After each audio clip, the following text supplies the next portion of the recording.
सवाल ये है कि इल्ज़ाम बहुत बड़ा है। इमरान खान साहब ने ऑलरेडी और उनकी जमात ने ये ग्राउंड सेट कर दिया है कि जी आप शहबाज गिल साहब पर यानी वफाकी हुकूमत प्रेशर डालेगी और इमरान खान साहब के ख़िलाफ़ एक बयान उनसे दिलवाएंगे लिखवा के या वीडियो के ऊपर कि जी जो कुछ उन्होंने किया वो इमरान खान के कहने पे किया। तो इमरान खान साहब ने तो सबको बता दिया है कि उनके खिलाफ क्या साजिश हो रही है।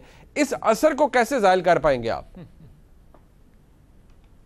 देखें, इमरान खान साहब वक़्त से पहले जो उनको इल्म होता है कि मेरे से ये जुर्म हुआ है और इसकी सज़ा मुझे मिलने वाली है या मिलेगी, तो वो बिफोर टाइम इस तरह की गुफ्तगू करते हैं और अब पुरानी करते आ रहे हैं।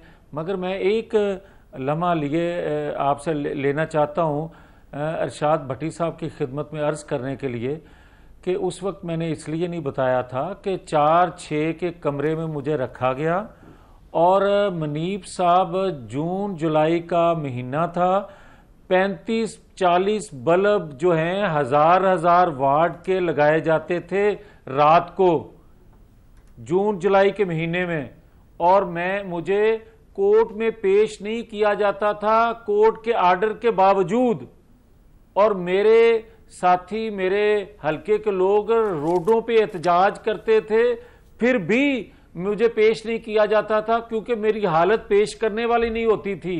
और तीसरा, आज बात की जाती है ना अदालतों के हवाले से, फेयर ट्रायल होना चाहिए, तो मनीब साहब हाई कोर्ट के चीफ जस्टिस जो साबका थे, मेरे लवाहकीन ने एक दरख्वास्त दायर की कि हमारे साथ जुल्म हो रहा है, तो चीफ जस्टिस साबका जो थे हाई कोर्ट के, लाहौर हाई कोर्ट के, उन्होंने मीडिया की मौजूदगी में ये कहा कि इस तरह के गद्दार को पाकिस्तान नहीं होना चाहिए, इसको पाकिस्तान से बाहर जाना चाहिए। और जो अल्फाज कहे गए, उकसाया गया लोगों को कि शायद मुझे निकलते गोली मार दें लोग, मतलब इस तरह हमारे साथ होता रहा है। मगर मनीब साहब, फिर भी ये कहूंगा कोई जस्टिफिकेशन नहीं है कि मेरे साथ जुल्म ज्यादती हुई है, क्योंकि मैंने शोर नहीं किया।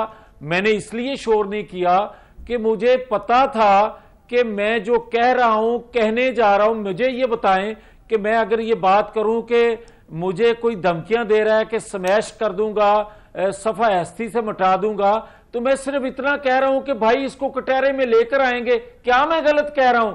और उस पर मुझे जो निशाना बनाया गया वो सारी दुनिया के सामने है। अगर दुनिया पूरी के सामने नहीं है तो मुझे तो कम से कम पता है जो मेरे साथ हुआ। मुझे कहा गया कि माफी मांग लो, मैंने कहा कि मैंने कोई रियासत के खिलाफ बात नहीं की, मैंने कोई खुदा ना खास्ता पाकिस्तान के 3 टुकड़े करने की बात नहीं की, मैंने कोई खुदा न खास्ता न्यूक्लियर पावर गैर महफूज हाथों में होने की बात नहीं की। मैंने तो यही कहा है कि आईनी हदूद में रहकर अदारों को काम करना चाहिए। अब मुझे ये बताएं, जो आप फरमा रहे हैं कि शहबाज गिल ने, भाई शहबाज गिल नहीं है, हकायक ये नहीं है कि शहबाज गिल बेचारा तोते की तरह जो बोल रहा है वो नहीं बोल रहा। असल में उनको पता है कि अगर इसने जुबान खोल दी, किसी वजह से भी खोल दी, तो खुरा जो है वो बनी गाला तक जाएगा। और बनी गाला वाला जो है वो क्या आज तक ये नहीं कहता आया मनीब साहब, अपनी दयानतदारी से बताना दिल पे हाथ रख के, उसके फवाद चौधरी ने ये नहीं कहा कि बंद कमरों में जज और जर्नैल फैसले करते हैं। क्या बंद कमरों में फैसलों का जिक्र उन्होंने किया? बिल्कुल किया। और मनीब साहब, क्या उसी फवाद चौधरी ने यह बात नहीं की कि फौज के होठों को खून लगा हुआ है? क्या मैंने ये बात की थी? और अगर ये बात मैं करता तो मुझे गोली मार दी जाती।